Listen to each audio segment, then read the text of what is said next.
Bonjour, bienvenue sur la chaîne de Libre Astrologie.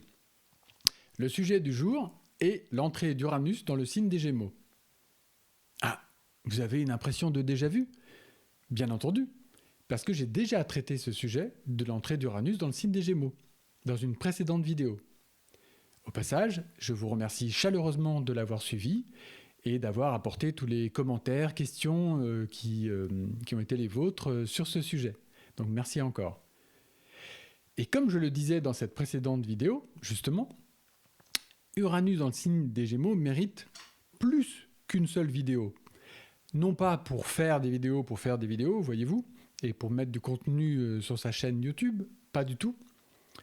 Entre parenthèses, ici, c'est un aspect et un espace sans IA. Ni les recherches, ni moi-même ne sont sous l'influence de l'IA et nous parlons librement. Donc je tiens à donner cette petite précision. Donc ce sujet d'Uranus en Gémeaux mérite d'être développé de plusieurs points de vue. Il y a une autre raison à ça. C'est d'abord le sujet lui-même donc demande d'être développé largement. Mais l'autre raison, c'est aussi que la tendance actuellement, c'est on aborde un sujet, Uranus en Gémeaux, avant c'était Saturne qui arrivait en Bélier, il y a eu Mars en Bélier, il y a eu différentes choses comme ça. Bientôt il y aura Jupiter en Lion, il y aura ceci, cela. Et les astrologues ou astrophiles ou qui sont sur YouTube, par exemple, vont toujours monter ça comme un grand événement. Et c'est vrai que ce sont des événements astrologiques. Mais d'une part, ils ne peuvent pas être dissociés les uns des autres, parce que si Mars est rentré en Bélier, Saturne en Bélier, Neptune en Bélier, ou là, Mars arrive en Taureau maintenant, il va faire bientôt un carré, un Mars à Pluton, etc. Si tout ça, ça se passe, c'est tous les mouvements planétaires se font les uns avec les autres. Et cette dimension holistique ou globale doit être lue dans les interprétations. Ça, c'est une chose. Et puis une autre, c'est Uranus est rentré en Gémeaux le 26 avril 2026. Il va y rester jusqu'en 2033, précisément. Voilà. Oui, c'est ça, jusqu'en 2033, en fait. Pendant 7 années. Donc, on ne peut pas imaginer que tout l'impact d'Uranus en Gémeaux va être vécu en un instant, le 26 avril 2026, ou dans les mois qui suivent. Et puis qu'après, Uranus continue son travail en Gémeaux, puis on ne se rend plus compte de rien. Eh bien non, il faut pouvoir rentrer dans cette dynamique d'Uranus dans le signe des Gémeaux. Et c'est ce que je vous propose dans cette vidéo. D'une part, pour comprendre que Uranus, qui est dans le signe des Gémeaux, il y est de manière puissante. Pourquoi il y est de manière puissante ?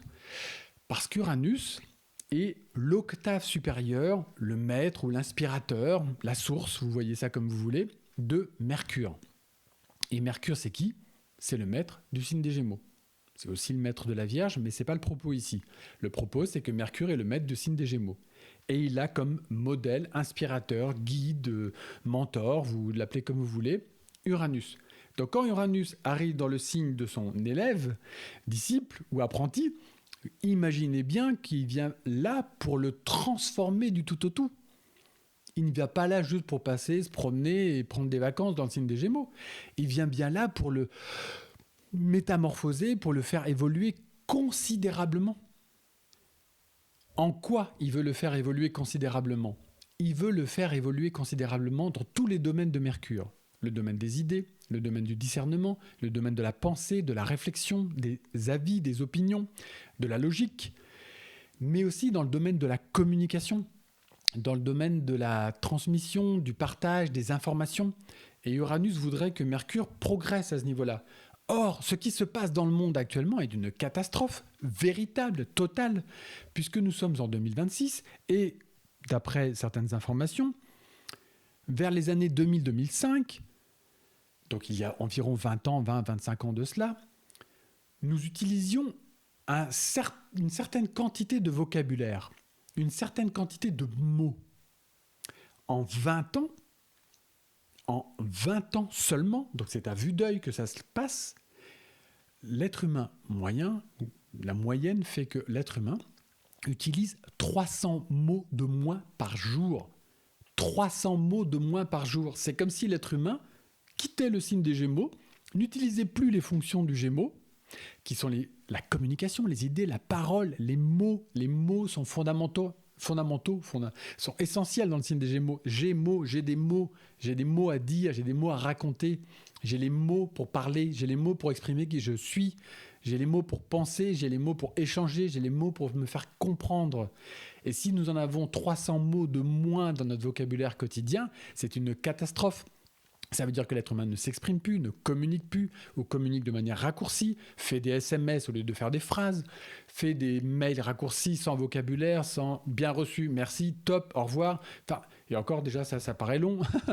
Donc voyez-vous, c'est comme si le signe des Gémeaux était déserté. Il devenait vide, comme s'il y avait un vide dans le signe des Gémeaux. Et malheureusement, la nature, dit-on, a horreur du vide. Et à la place du vide se met un mal ou des mots, mais cette fois-ci MAUX. Et le mal qui se met à la place, c'est les IA, c'est les technologies qui sont là et qui essayent de supplanter notre manière de penser, de communiquer, par des raisonnements, des analyses qui sont faites à notre place. Si Mercure ne peut pas jouer son rôle dans le signe des Gémeaux, eh bien, quelque chose d'autre va jouer son rôle à sa place. Et les nouvelles technologies veulent prendre ce rôle-là.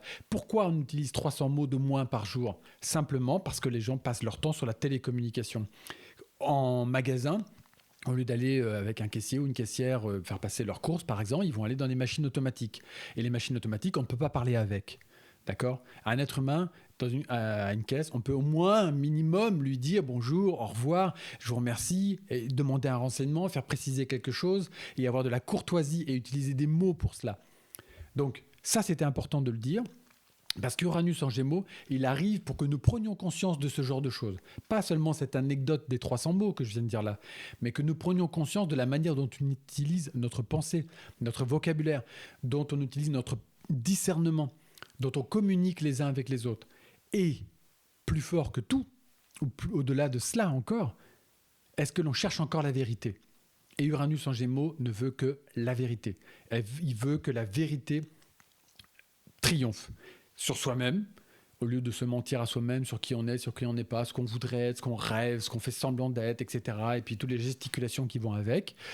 Eh bien, Uranus voudrait mettre un coup de lumière là-dessus en disant « sois toi-même, sois qui tu es ». Et puis après, avec les mots et la communication dans la relation aux autres, sois toi-même. Exprime par le cœur, la parole, par les intentions, par la réflexion avant, par des efforts de concentration, qui tu es. Et apporte le meilleur de toi aux autres. Les Gémeaux, deux êtres qui dialoguent l'un avec l'autre. Mercure a besoin d'un coup de main.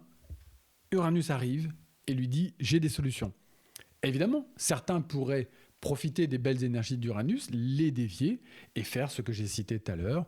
On va créer encore plus d'IA, on va faire des IA dialoguer les unes avec les autres, on va créer des nouvelles technologies encore plus performantes, on va même créer des interfaces entre votre cerveau et puis les ordinateurs, et vous allez voir que ce que vous pensez va s'imprimer directement sur l'ordinateur, et ainsi de suite. Donc on choisit. Soit on choisit Uranus, le mentor, qui va faire progresser Mercure, et on va être libre dans sa pensée, aujourd'hui, demain et dans le futur, ou soit pas. Et on démissionne. Et forcément, la machine pensera à notre place et nous asservira. C'est une obligation, c'est une conséquence, c'est inéluctable.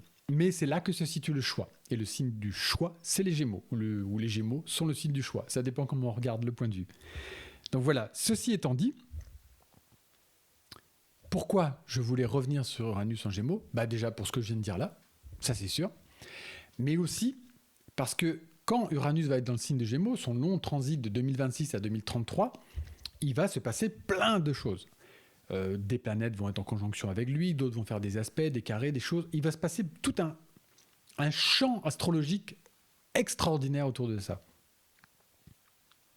Mais en exergue, en fil rouge, en fil d'Ariane plutôt, en fil d'or pour être plus précis, il va se passer un événement qui est à la fois astrologique, que certains astrologues prendront pour anodin, ah ben non, c'est normal que ça se passe comme ça, et puis que d'autres peut-être s'ouvriront et comprendront, parce qu'il est fondamental ce mouvement qui se passe au niveau astrologique, ce sont les 7 conjonctions du Soleil avec Uranus.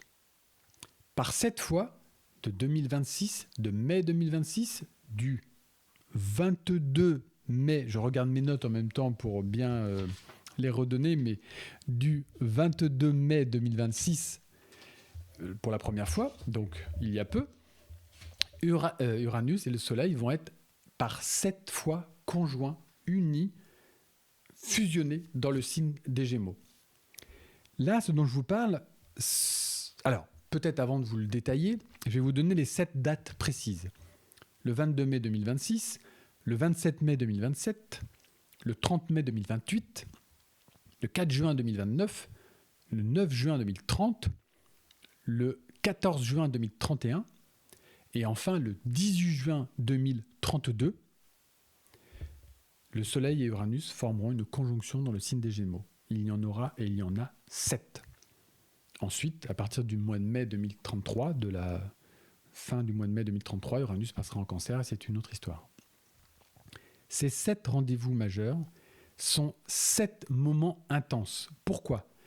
Parce que ce dont je vous parle ici, ce n'est pas simplement le Soleil au sens ordinaire. Ce n'est pas la planète Soleil. En astrologie, on dit planète pour faire un résumé. Le Soleil est une planète, la Lune est une planète, Mercure est une planète, Vénus est une planète. On sait bien que ce n'est pas le cas au niveau astronomique. La Lune est un satellite, etc., etc. Mais surtout, le Soleil est une étoile. Le Soleil est notre étoile. Il est l'étoile centrale de notre système solaire qui porte son nom. Il est central, c'est le cas de le dire, il est fondamental, il est le cœur de l'endroit où nous expérimentons notre vie et notre incarnation. Il est notre source, il est notre passé, notre présent, notre futur. Il est véritablement, quelque part, dans tous les cas, en tant qu'astrologue tel que je le suis, pour moi, c'est la source d'où je viens.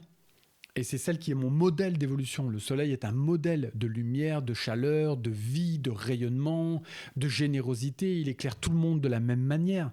Je le trouve extraordinaire. Je me sens profondément amoureux, passionné par l'existence même du Soleil. Et là, je ne parle pas du point de vue d'hydrogène ou des gaz ou des combustions nucléaires, des trucs qui se passent dedans. Et ça, c'est l'analyse scientifique. Elle est passionnante, elle a son sens. Là, je vous parle du symbole, et même plus que du symbole, de la source véritable qu'est le Soleil. Et donc, par 7 fois dans le signe des Gémeaux, le Soleil et Uranus vont être conjoints. 7 fois, 7 rendez-vous qui ont commencé le 22 mai 2026.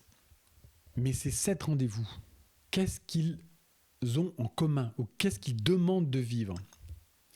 Ils demandent de vivre le plus peut-être grand combat qu'un être humain puisse vivre à notre époque. Le combat le plus central qu'il est demandé de vivre. L'étoile Soleil, la source des sources, la force de vie, le divin, dirons-nous aussi, va s'unir à Uranus.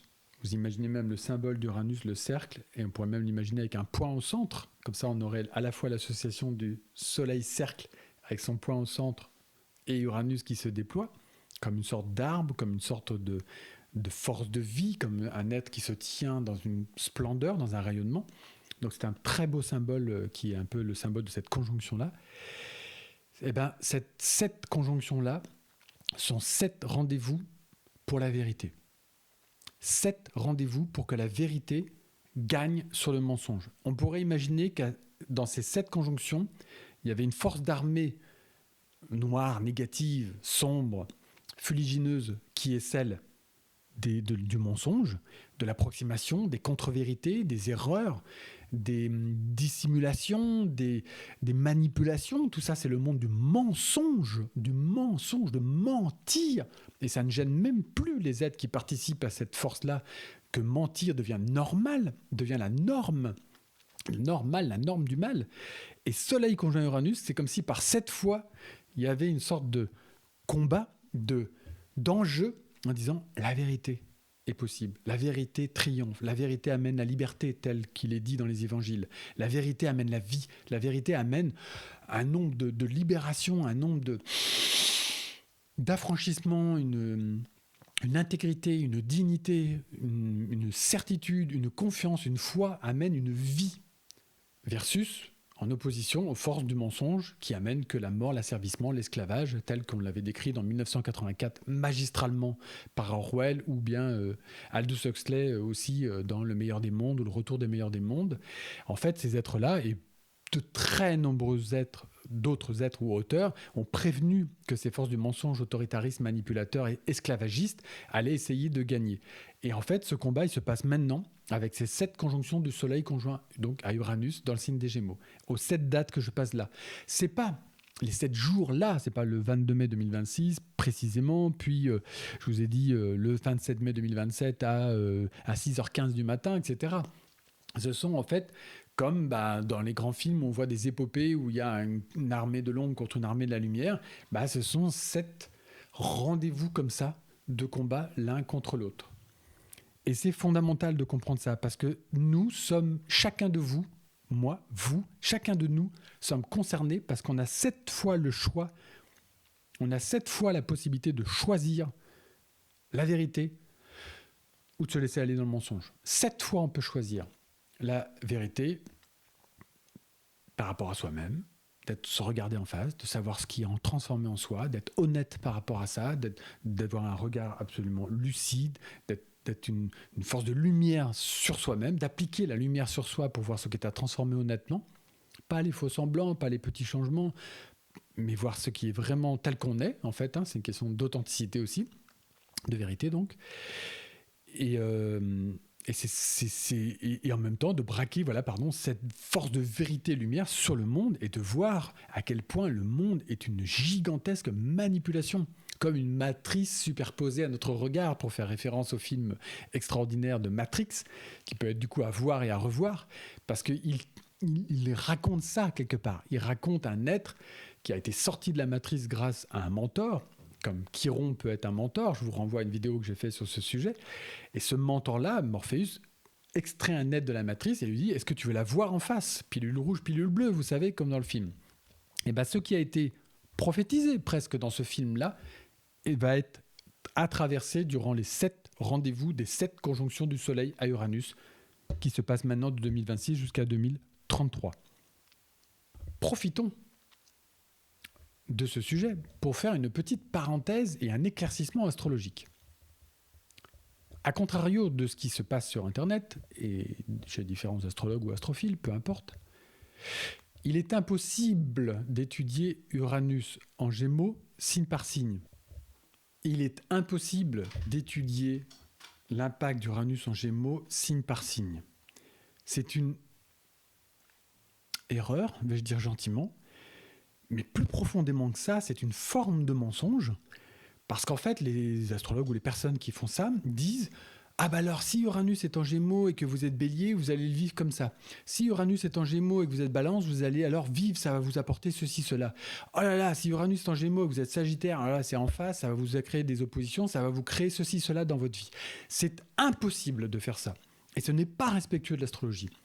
Parce que ça veut dire à ce moment-là que la personne fait des sortes de grandes interprétations archétypales, un peu caricaturales plutôt qu'archétypales, caricaturales, et ne tient pas compte de la globalité du thème. Quelqu'un peut avoir son soleil dans le signe, par exemple, du Cancer, et le passage d'Uranus en Gémeaux, s'il n'y a aucune planète dedans, ça n'aura pas le même impact que si quelqu'un a un amas de planètes dans le signe du Lion, et Uranus Gémeaux va créer encore un autre phénomène. Et vous, si vous êtes né sous le signe du Cancer avec une seule planète en Cancer et 5 planètes dans le signe du Lion, on va vous dire, vous, le Soleil en Cancer, vous allez recevoir des influences d'Uranus en Gémeaux, alors qu'en fait, toutes vos planètes sont en Lion. Et je pourrais vous prendre comme ça des dizaines et des centaines d'exemples. Ce n'est pas possible de faire ça. C'est comme si on essayait de vous faire du prêt-à-porter, du pré-mâché, ou je ne sais pas quoi. Je ne sais pas trop dans quel but les gens font ça, mais ce n'est pas correct. Parce que l'astrologie, elle est vivante. Parce que peut-être pendant que vous avez Uranus en Gémeaux et que vous êtes Bélier, vous vous dites « Ah super, Uranus Gémeaux, il va beaucoup m'aider. Parce qu'il est en sextile à mon Soleil en Bélier, ça va être super. » En attendant, vous avez Saturne qui passe dans le signe du Bélier, vous avez Mars qui est passé récemment dedans, vous avez Neptune qui passe dedans. Et tous ces éléments-là peuvent vous créer des brassages, des remises en question. Et c'est même nécessaire. C'est bienveillant. Mais ils vont vous créer ça. Et vous, le fameux Uranus en Gémeaux, à ce moment-là, il vous passe au-dessus. Parce que vous êtes dans une épreuve, une traversée de quelque chose.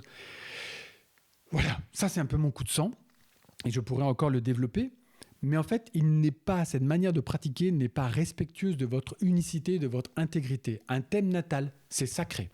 Le thème natal de quelqu'un, c'est absolument sacré. C'est pas quelque chose qu'on peut s'amuser à faire en caricature et faire des recettes pour que la personne se dise « Ah alors ça va, si je suis Bélier et qu'Uranus passe en Gémeaux, tout va bien aller pour moi. » Derrière, il y a le besoin de se rassurer. Il y a le besoin de se sécuriser. Il y a le besoin de croire finalement des boniments, des mensonges ou des erreurs, des approximations ou des gens qui veulent se montrer alors que ça n'est pas le propos. Je comprends que cela puisse éventuellement faire réagir mon positionnement, mais il est fait parce que Uranus, il est conjoint au Soleil depuis le 22 mai et qu'à ce moment-là, il faut braquer au moins une lumière de vérité quelque part. Et moi, en tant qu'astrologue, je le fais sur le fait que là, le thème natal doit s'aborder avec un état d'esprit respectueux. C'était ma parenthèse. Les gens diront un coup de gueule. Moi, je te parlerai de positionnement. Important de faire ce positionnement. Et maintenant, on va pouvoir rééclairer un dernier point sur ce qu'est ce passage et ces 7 conjonctions, ces 7 sages rendez-vous d'Uranus conjoint au Soleil en Gémeaux. Donc, je le résume. Les 7 conjonctions du Soleil étoile à Uranus en Gémeaux va favoriser la vérité, le discernement, la communication authentique, claire et en direct, si possible. Là, on est en distanciel, mais si possible en présentiel et en présence du ciel. J'aime beaucoup ce jeu de mots en langage des oiseaux parce qu'il parle bien de ce qu'est une vraie communication. Mais aussi nous inciter à l'aspiration à l'amitié véritable, pas les copains sympas, l'amitié véritable, les alliés, les alliances que l'on peut créer avec des gens, même des inconnus, mais par lesquels on a peut-être des fois plus d'acquaintance parce que par l'esprit, par une bannière commune, on se reconnaît des fois plus fortement que 5 ou 10 ou 15 ans d'amitié passée. Donc c'est vraiment une amitié dans le sens tournée vers le futur, ensemble, comme les Gémeaux, les 2 êtres, Castor et Pollux, il y a une notion de force d'amitié fraternelle. Et puis Uranus, Soleil conjoint en Gémeaux donne l'art de poser les bonnes questions et de trouver des réponses, de poser les questions qui libèrent. La bonne question. Que se passe-t-il? Pourquoi? En profondeur? D'où cela vient-il? La véritable question qui nous libère. Pas le désordre mental, la vraie question qui libère. C'est ça la conjonction Soleil-Uranus en Gémeaux. 2 dernières précisions. Le passage d'Uranus dans le signe des Gémeaux va devenir ultra puissant et amplifié à partir de la fin du mois de juillet prochain 2026 et à minima jusqu'au mars 2028. Pourquoi? Parce que le nœud nord va arriver dans le signe du Verseau. Et qui est le maître du Verseau? C'est Uranus. Donc, Uranus va gagner une responsabilité supplémentaire dans cette période qui va aller de fin juillet 2026 à mars 2028. Et ça sera le sujet d'une prochaine vidéo parce que cet axe des nœuds lunaires mérite une attention particulière. Et accentue le fait qu'Uranus nous parle du futur. Mais c'est quoi ce futur? Qui est-il? Comment est-il? Pourquoi ce futur est aussi présent que cela? Pourquoi s'adresserait-il à nous? Et nous, qu'est-ce que l'on fait en rapport avec le futur? Pas seulement de cette vie-ci, pas sauvegarder 2-3 trucs écolos dans un coin et je ne sais quoi. Pas ce futur-là, ça c'est une version tronquée et mensongère du futur. Il existe une autre appréhension du futur, compréhension du futur. Et là, Soleil conjoint Uranus demande de s'intéresser à ça. Et que lorsque Uranus, maître du nœud nord, à partir de juillet prochain, va devenir en lice ou vital et en énergie, à ce moment-là, ça va être encore plus important, cette question du futur. L'enjeu va être encore plus important. Et mon deuxième et donc dernier point, c'est le 11 juin prochain, le 11 juin 2026. Il y a un moment singulier qui est à honorer pour tous les astrologues, les astrophiles, pour tous ceux qui aiment l'astrologie profondément, qui ont envie de l'étudier, qui ont envie de lui faire de la place, qui ont envie de la vivre, qui ont envie de la dessiner, qui ont envie de la colorier, qui ont envie de prendre la position d'Uranus, de se mettre debout, les bras grands ouverts, la colonne droite et se sentir bien ancré sur Terre et lumineux. Pour prendre des exemples d'un espèce de yoga astrologique, si vous voulez, ça n'existe pas, mais c'est pas grave, c'est pour vous donner une idée. Donc le 11 juin 2026, Uranus dans le signe des Gémeaux recevra une conjonction ou sera conjoint à un petit astéroïde qui s'appelle Urania, qui a été découverte il y a assez longtemps, au 19e siècle. Et ce petit astéroïde Urania, c'est un petit peu comme le petit messager, comme un espèce de facteur dans le thème qui venait en fait nous dire « Intéresse-toi à l'astrologie, ouvre-toi aux étoiles, ouvre-toi à ce langage infini, découvre ce langage, apprends-le. Et si tu l'apprends, il te libérera. Si tu l'apprends, il va te donner des solutions dans la vie. Il va même montrer comment mieux se guérir soi-même, se transformer soi-même. Et cette conjonction nous dit, exprime ton amour de l'astrologie. Exprime-la pour ceux qui sont déjà astrologues ou astrophiles. Dessine-la, joue-la, relis des livres en lien avec ça. Vraiment, plonge dedans. Et puis, vis-la aussi avec la vérité au centre, se libérer des mensonges, pas les horoscopes, pas la divination, pas les jeux de pouvoir psychoanalytique qui font que tout ça, l'astrologie est déviée. Non, pas ça. Vis-la, aime-la, exprime-lui ton amour, ressens l'amour de l'astrologie pour toi. Ça paraît un peu peut-être candide de dire ça comme ça, mais ça ne l'est pas. Faites de l'expérience, ressentez vraiment et donnez-vous le 11 juin prochain. Alors c'est peut-être pas que le 11 juin strictement, mais autour de cette date-là, donnez-vous rendez-vous avec vous-même. Ou si vous voulez aller plus loin, faites une expérience inédite. Découvrez un élixir de fleurs, que l'on trouve par exemple au laboratoire d'Eva notamment, qui s'appelle l'élixir floral de Cosmos. J'avais déjà écrit un article là-dessus il y a de très nombreuses années. L'élixir floral du Cosmos, mais c'est l'élixir floral des astrologues et des astrophiles.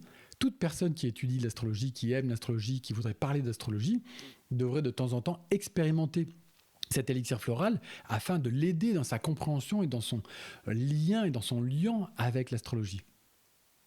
C'est une expérience que je vous invite à faire, sachant que le maître mot de l'élixir floral de Cosmos, c'est « ce qui se conçoit bien s'énonce clairement ». Si ta pensée est claire, ton verbe et ta communication le seront aussi. Et là, le soleil qui est donc en Gémeaux, mais Uranus dans le signe des Gémeaux, avec Urania qui viendra faire une union le 11 juin prochain, nous dit, mais vraiment, on peut ressentir une vérité grâce au langage astrologique. Et se connaître grâce au langage astrologique rend libre. Voilà ce que j'avais envie de dire en complément. Et il y aura encore une foultitude de choses à dire. Mais voilà pour l'instant ce que j'avais envie de vous partager sur ce transit d'Uranus en Gémeaux, qui est une longue aventure de 2026 à 2033, qui va voir notre monde se transformer du tout au tout, véritablement. Mais les 7 conjonctions sont comme 7 points d'acupuncture, 7 rendez-vous pour que le mensonge soit terrassé par la lumière. Maintenant, je vous remercie d'avoir écouté cette vidéo et je vous souhaite une excellente continuation. Peut-être un jour en présentiel, c'est mon vœu le plus cher. Et sinon, dans d'autres rendez-vous. Au revoir, à bientôt.